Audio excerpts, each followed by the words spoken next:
Hi, Networking 1 class. Tim Gabriel here.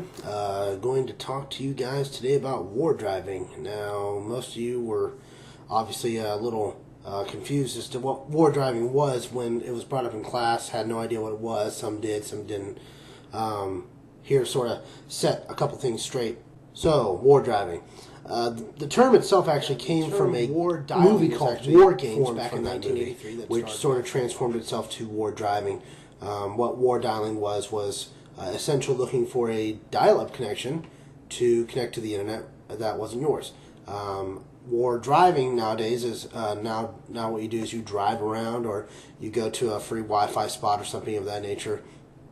But mostly it's internet that's unsecured, and you try to get connected to that wireless network, and what you do is you connect to it and access people's personal information if they don't have it locked down, using packet sniffers and whatnot to see what they've looked at online or inputted for information for username and password. So the term really got some popularity starting back in 2002, 2003 when people started getting these, businesses started really hooking up to this wireless network sort of thing, wireless routers with Linksys and Netgear and Belkin.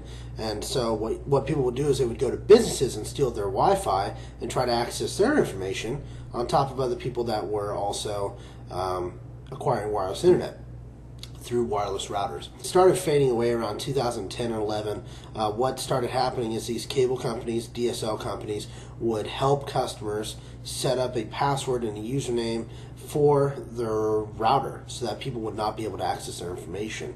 Now, the highest encryption you can go nowadays for a password is a WPA2 password, but people have even gotten past those, but it takes a lot of extra effort and time to do that. So people have really sort of given up on the fact of war driving around town and trying to find an unsecured network and so on and so forth. What most people think war driving is a term called piggybacking. The two are actually commonly confused. Piggybacking is just simply connecting to someone's Wi-Fi and just using it for the internet purposes or online gaming. You're not trying to access any of their information on their computer or any of that jazz or packet sniffing. It's just simply using the internet. So a lot of people get those two terms mixed up.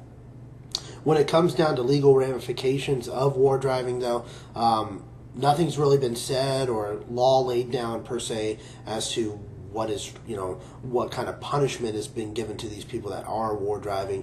But it's really tough to catch these people because they might simply be using a mobile device or also a laptop or an iPad or a tablet. So it's not just laptops anymore that people are using to find this stuff and access it. You can do it on your phone. You can do it on your tablet. So it's sort of hard to catch people when they're just sitting in a car and messing around on an iPad. You think, oh, they're probably just playing a game. Plus, cops have other things to look for, drunk drivers and drug deals and things of that nature. People running red lights, stop signs. So war driving isn't really, a thought on their mind, as of something that's really important to look for. So hopefully you guys know a little bit more about war driving now, and otherwise, any of the information, you can just go ahead and Google it, and there's actually quite a few articles about it and the speculations and how it's evolved over time. So otherwise, thank you for your time, and I appreciate it.